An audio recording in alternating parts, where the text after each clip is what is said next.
Dream cake শুধু নামের dream cake না, এটা আসলে একটি ড্রিম কেক। চকলেট লাভারদের জন্য এর থেকে মজাদার কেকের রেসিপি আর দ্বিতীয়টি হতে পারে না। আসসালামু আলাইকুম everyone, welcome back to my channel. আজকে আমি তৈরি করছি খুবই এক্সপেন্সিভ একটি কেকের রেসিপি, তবে এটা বাসায় তৈরি করব খুবই সহজভাবে এবং অল্প খরচেই তৈরি করে দেখানোর চেষ্টা করেছি। হাজার হাজার টাকা খরচ করে আপনাদের আর বাইরে থেকে ড্রিম কেক কিনে খেতে হবে না। রেসিপিটি দেখার পর আপনারা ঘরেই খুব সহজে তৈরি করে নিতে পারবেন।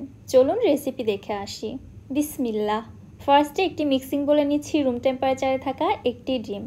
এবার একটি ইলেকট্রিক বিটারের সাহায্যে ডিমটাকে খুব ভালোভাবে বিট করে নিচ্ছি। ইলেকট্রিক বিটারের পরিবর্তে আপনারা হ্যান্ড হুইস্কও ব্যবহার করতে পারেন। এই পর্যায়ের মধ্যে দিয়ে দিচ্ছি 1/3 কাপ চিনি। এই মিষ্টিটা একদম পারফেক্ট আছে, তবে আপনারা চিনির পরিমাপটা কমিয়ে বাড়িয়ে দিতে পারেন। আবারও সব কিছু ভালোভাবে একসঙ্গে বিট করে নিচ্ছি, চিনিটা ভালোভাবে মেল্ট হয়ে ডিমের একটা ফোম তৈরি হওয়া পর্যন্ত। ডিমের মিশ্রণটা ঠিক এরকম ফোমই হবে, দেখতেই পাচ্ছেন। এবার এর মধ্যে দিয়ে দিচ্ছি 3 টেবিল চামচ সয়াবিন তেল। আবারও বিটারের সাহায্যে জাস্ট কয়েক সেকেন্ডের জন্য একটু বিট করে নিচ্ছি। তেল দেওয়ার পরে ওভার বিট করা যাবে না। ডিমের ফোমটা রেডি হয়ে গেছে। এবার এর মধ্যে শুকনো উপকরণগুলো চেলে দিব।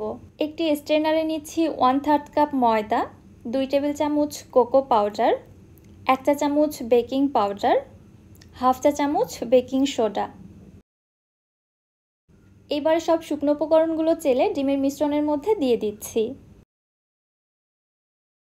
শুকনো মিশ্রণগুলো চেলে দেওয়ার পরে এবার একটি হ্যান্ড হুইস্ক দিয়ে আলতো করে নেড়ে চেড়ে ব্যাটারটি তৈরি করে নিচ্ছি। একদমই তাড়াহুড়া করা যাবে না এবং উল্টাপাল্টাভাবে ব্যাটারটা ঘোরানো যাবে না। এক সাইড থেকে এইভাবে জাস্ট ঘুরিয়ে ঘুরিয়ে আলতো করে ব্যাটারটা তৈরি করে নিতে হবে। এই পর্যায়ে যদি ডিমের ফোমটা নষ্ট হয়ে যায় তাহলে কিন্তু কেক ফুলবে না, অথবা কেক যদিও বা ফোলার পরে কিন্তু আবার চুপসে যাবে। ব্যাটারটি ঠিক এরকম হয়েছে, দেখতে পাচ্ছেন। ব্যাটারটি এখনও অনেকটাই ফোমি আছে। এবারে কেকের ব্যাটারটি আমি একটি মোল্ডের মধ্যে নিয়ে নিচ্ছি। যে মোল্ডে আমি কেকটা সেট করব সরাসরি ওই মোল্ডের মধ্যে ব্যাটারটা দিয়ে দিচ্ছি। আমি এখানে কোনো বাটার পেপার ব্যবহার করছি না। একটি কাঠির সাহায্যে একটু নেড়ে চেড়ে দিচ্ছি, ব্যাটারটা যেন চারো সাইডে সমানভাবে পৌঁছে যায় এবং ভেতরে যদি কোনো ফাঁকা অংশ থাকে সেটাও ফিল আপ হয়ে যাবে। চলে আসলাম চুলাতে। একটি প্যানের মধ্যে একটি স্ট্যান্ড বসিয়ে দিয়ে হাঁড়িটিকে প্রিহিট করে নিয়েছি 5 মিনিট। এবারে চুলার হিটটাকে লোতে করে দিয়ে কেকের মোল্ডটি বসিয়ে ঢাকনা দিয়ে ঢেকে বেক করে নিচ্ছি 25 থেকে 30 মিনিট। ঢাকনার যে ছিদ্রটা রয়েছে ওইটা বন্ধ করে দিলাম। এই ফাঁকে আমি কেকের জন্য চকলেট গানাশটা তৈরি করে নিচ্ছি। এখানে নিচ্ছি 50 গ্রাম ডার্ক চকলেট। আপনারা চাইলে মিল্ক চকলেটটা ব্যবহার করতে পারেন।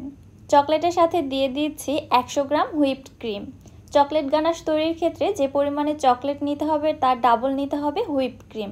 আশা করছি আপনারা মেজারমেন্টটা বুঝতে পেরেছেন।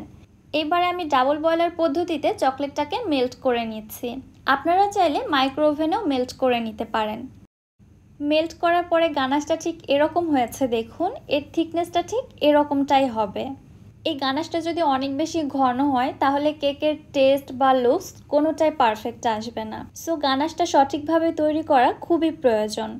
গানাশটিকে এক সাইডে রেখে দিচ্ছি। অন্য একটি মিক্সিং বোলের মধ্যে নিচ্ছি 1/3 কাপ হুইপড ক্রিম।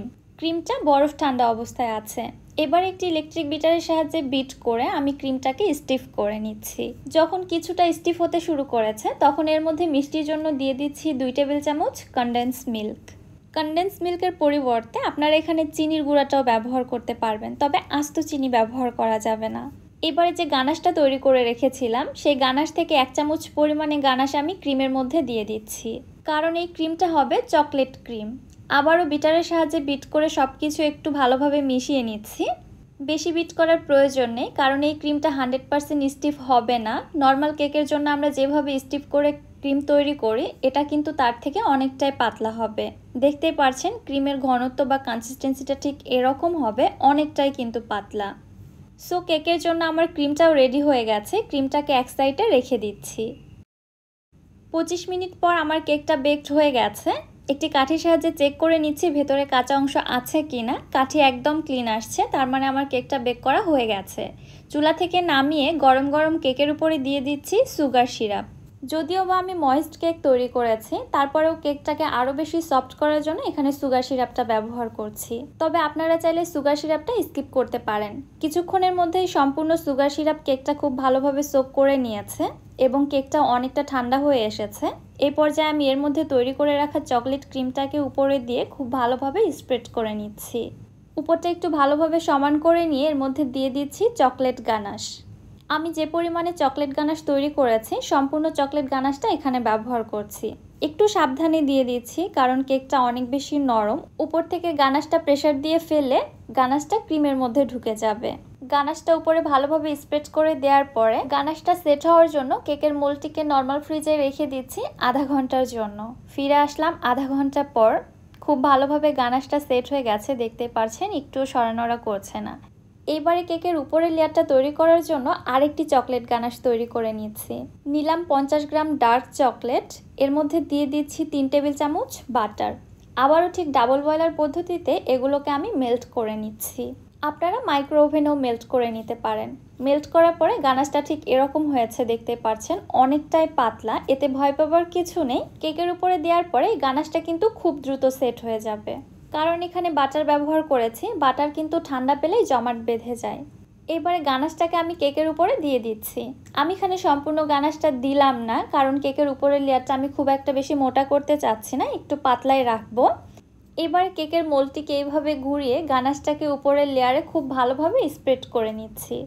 এর মধ্যেই কিন্তু গানাশটা অলরেডি শক্ত হতে শুরু করেছে, কারণ কেকটা অনেকটাই ঠান্ডা আছে। তবুও আমি কেকটাকে নর্মাল ফ্রিজে রেখে দিচ্ছি আরও আধা ঘন্টার জন্য, উপরের গানাশটা খুব ভালোভাবে সেট হওয়ার জন্য। ফিরে আসছি তাহলে আধা ঘন্টা পর। 30 মিনিট পরে দেখুন কেকটা একদম পারফেক্টলি সেট হয়ে গেছে। আমার হাতের আঙুলে কিন্তু একটুও লেগে আসছে না। এবারে ড্রিম কেকের আসল লুকস নিয়ে আসার জন্য উপরে আমি কিছুটা কোকো পাউডার ডাস্ট করে দিচ্ছি। আর আপনাদের হাতের কাছে যদি চকলেটের গুঁড়া থাকে তাহলে তো কোনো কথাই নেই, চকলেটের গুঁড়া স্প্রেড করে দিবেন। চকলেট পাউডার কিন্তু খুবই এক্সপেন্সিভ, যেহেতু আমি বাসায় সহজভাবে এবং অল্প খরচে তৈরি করে দেখাচ্ছি, এজন্য কোকো পাউডার দিলেও কোনো সমস্যা নেই।